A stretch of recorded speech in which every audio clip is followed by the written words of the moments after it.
Today we woke up bright and early in India. We took a bus ride down to the Ganges River. It was a beautiful sight, all except one thing. All the pollution was surrounding the river. We noticed lots of dead fish and other sea animals and water animals were scattered around the shore of the riverbank. Also, people along the river were washing their clothes in the Ganges. All the pollution must have made them dirtier, don't you think? The ashes from dead relatives were being dumped into the bank. The pollution was overwhelming me. Aside from the pollution, we saw the citizens sitting by the river worshiping their goddess, Mother Ganga. The Hindus believe that they have a very strong relationship with Mother Ganga. The Hindu nation finds the Ganges purifying. My question is, why would someone find somewhere such as polluted as the Ganges so purifying? The answer to that is because the Hindus believe that it once flowed in the heavens.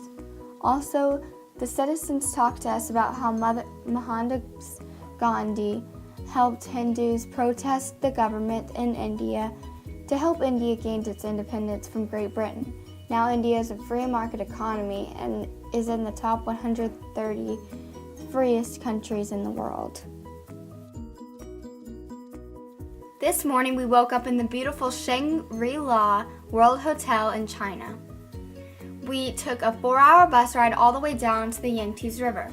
On our way down, you'd be absolutely amazed at how much exhaust came from the car on our way down. Did you know that over the last 50 years, there had been a 73% increase in pollution?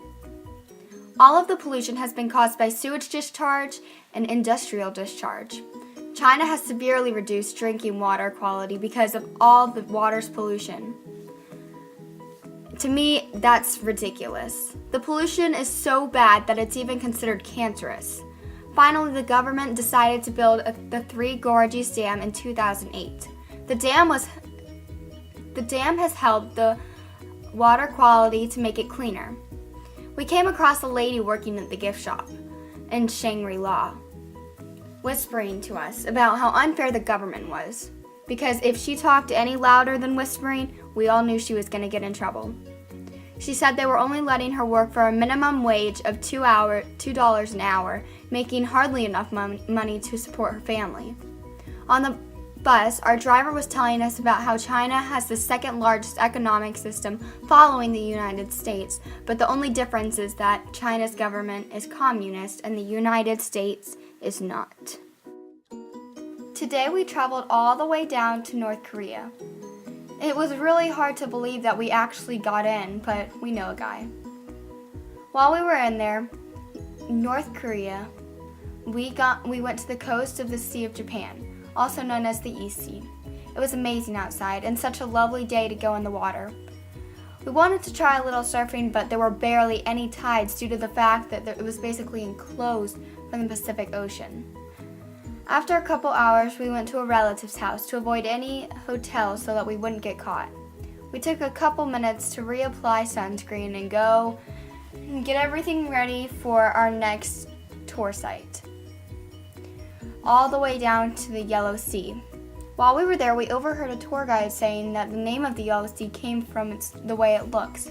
It has a yellow tint to the water because of the sandstorms nearby.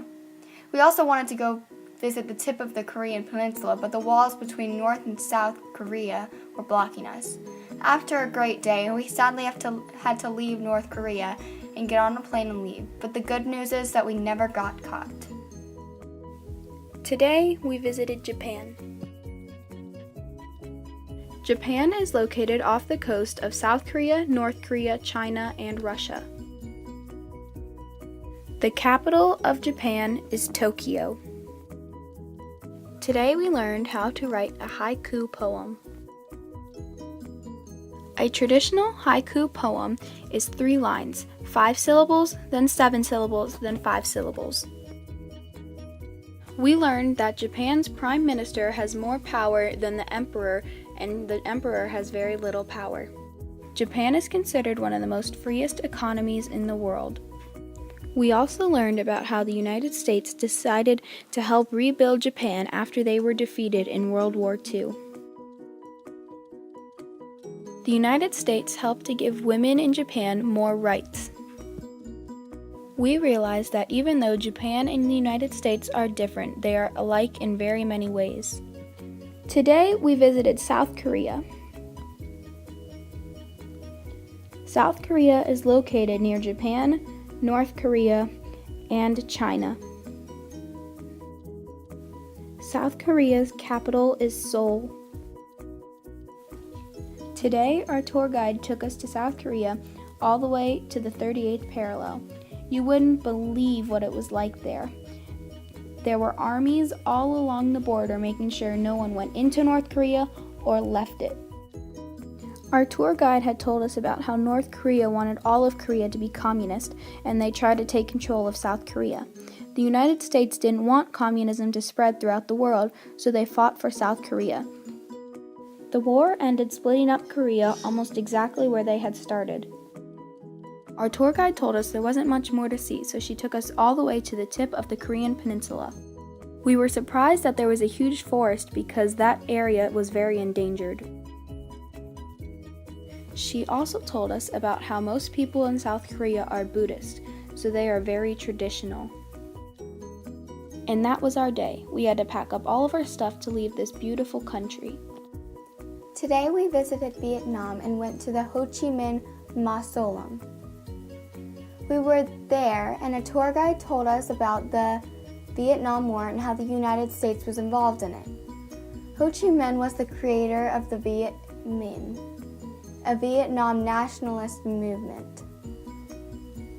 To resist the Japanese, he said that the North wanted South to become communist and started a war because the South wouldn't change their political views. The tour guide explained to us that the United States didn't want communism to spread throughout the rest of Asia in a chain reaction known as the domino theory. As a result, they supplied the French with funding and advisors. However, the French were defeated and the Prime Minister gained control of southern Vietnam. In the end, the United States defeated Ho Chi Minh and the Viet Minh. They also destroyed communism.